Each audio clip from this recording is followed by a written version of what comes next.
Hi friends, this is Milind here on behalf of Genora Infotech. Today's series we are going to discuss about mobile app testing guidelines. So if you have outsourced your mobile application development to a developer in India or any other country to an offshore development partner, and when you accept mobile app deliverables from your mobile app development partner, these are some of the checks that you can perform yourself before accepting the deliverables from your partner. So, what do you do? How do you start? Typically, when it comes to an Android application, you will receive an Android APK on your email, which can be directly downloaded and installed on your Android devices. You also have to turn on the settings to allow installation of the apps from unknown sources, and you'll be able to easily download and open the application on your Android devices. On iOS, you can always do it using a test flight link or through the iTunes test stores. So when you have installed the application, this is how you go about testing the deliverables. First and foremost, try checking the app icon. Uh, we call it the favicon after the app installation. See if the app icon is coming proper, it's not pixelated, and it's properly visible. Then perform some basic um, operations on the application. Try and uninstall the application and try and install it again. In case if there is a database used in the application, offline database used in the application, the developer should make sure that the data of the previous operations is deleted and you have a fresh data, or there's a carry forward of the data in a smooth manner. So check if the application works fine if you uninstall and install it again and perform the same operations. Then check on multiple devices. Especially check on different devices of different operating systems and different screen sizes, because mobile devices are available in different real estate screen size. You can try and view it on different screen sizes, especially in different operating systems. And again, you have to check the behavior of the application on different mobile networks. You try a 2G network, 3G network, a 4G network, and try it on the Wi-Fi as well. There have been various cases wherein the application behaves in a completely unexpected manner when you switch from one network to the other. So try operating on different networks before you accept the deliverables. Moving ahead, we go to the login and the registration screen. Go ahead and check the login fields. Try signing up into the application. Um, Check for the length of the password. It should be more than 8 characters, and ideally between 8 to 15 characters, in a combination of varchars, special characters, and numbers. Check and ask your developer for the password encryption techniques, because the password has to be first encrypted and sent across on the server. It's even more safer if your server has a SSL certificate implemented. Check for the keyboard displays. Your uh, keyboard displays should disappear once you type in into the required fields. It could be username, password, or any other field. And if you tap outside of the keyboard should go down back again. Check for app privileges. What kind of hardware support is the additional hardware support is your app asking for? It's a GPS support that your app is asking for, and if yes, then why and at what points. Then moving ahead, When a user signs up on the application for the first time, it's always advisable to have a help screen guide. Now, with a help screen guide, a user is able to understand the flow of the application. What does the application contain, and how do we how do we make the best use of the application? So make sure it only appears for the first time users, and it is easy for a non-technical user to understand. If you are from the tech background, ask somebody who's not from a tech background to use the application and see if the user is able to understand the help screen guide that appears right at the start when you sign up into the application. Moving ahead, after the help screen guide and the sign up, you come on the home screen. So, in most cases, your application would be linked to a data from the server.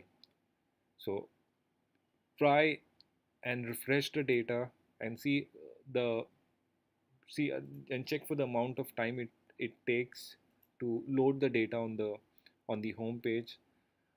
Install it on multiple devices and see and try loading the data, homepage data at the same time. Ask your developer to write a query and find out how many users can be logged in into the home screen at a given point of time. So this is called as stress testing, wherein a code snippet is written and the code snippet hits the server and it creates multiple requests. So you send one query with 100 requests. You then send one query with 1000 requests, and then you check response time when you send 1000 requests.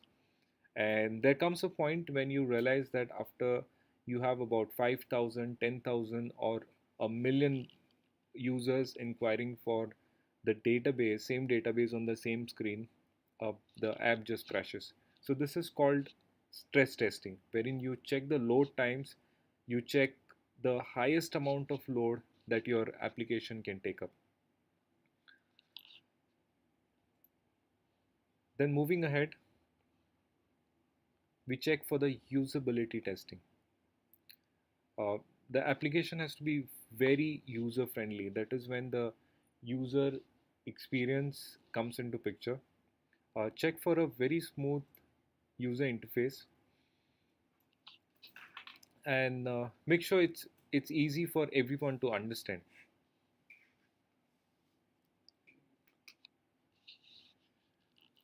Now comes the text field testing. Check for various input characters wherever you find a text field.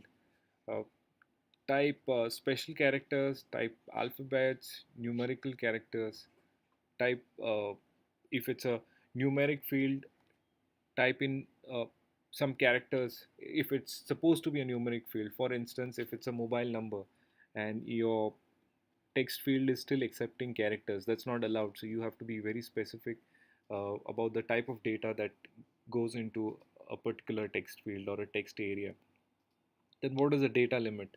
So are we restricting a user to type only 15 numbers in 15 characters for a text field which accepts only mobile numbers?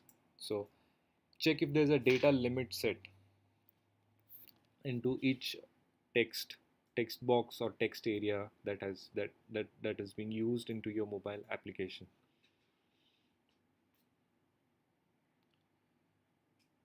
Then there's a big science behind the numeric testing. So you have to check if if your numeric text field is accepting decimal values, and if it is accepting decimal values, you have to check to what extent it is accepting decimal values. And when you are entering up to 3 decimal places or 4 decimal places, is it the same way your data is passed on from the mobile application to the server, and is it saved in the same way, or are you rounding it up? And if you're rounding it up, whether you're rounding it up to the upper limit or the lower limit, you need to check that. You need to send values and you need to check what values are reproduced on the server.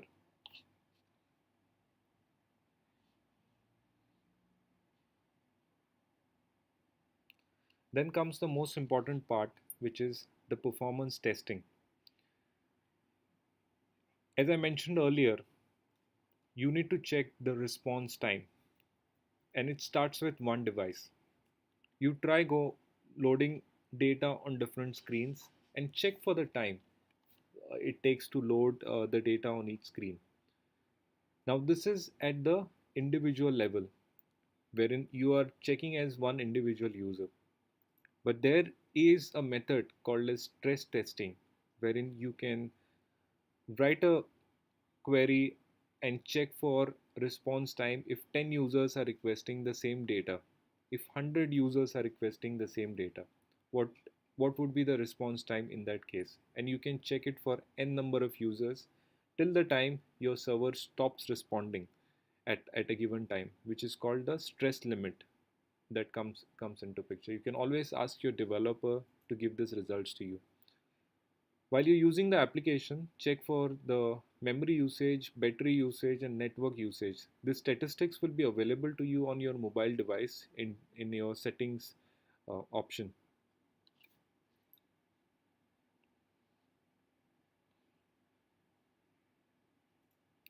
Moving ahead on the network testing. So when you accept deliverables, try testing the application on a 2G network, then try testing it on a 3G network, a 4G network, and a Wi-Fi network.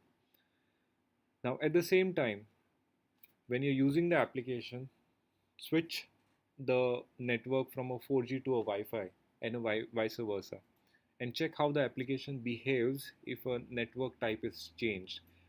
There are several errors that come across if the network change is not handled into your application. Interruption testing. This makes it far more complicated to test applications on your mobile devices. Applications on the web would be far more easier as compared to your mobile devices. The reason being, if you're using an application and you switch on to some other application, then the behavior of the application changes. For instance, if you insert your aux cable, if you insert your headphones into your application, into your mobile device, and you have to check the behavior if the device if you unplug the headphones and if you plug it back again, if there is a problem into your application, then when you're using the application, you have to see the behavior when there are incoming and outgoing messages at the same time when you are using the application. Try plugging in your charger, plug out your charger while you're using the application. Check for incoming calls and outgoing calls while you are on the application, and also when the media player is switched on in the background, see how your application behaves.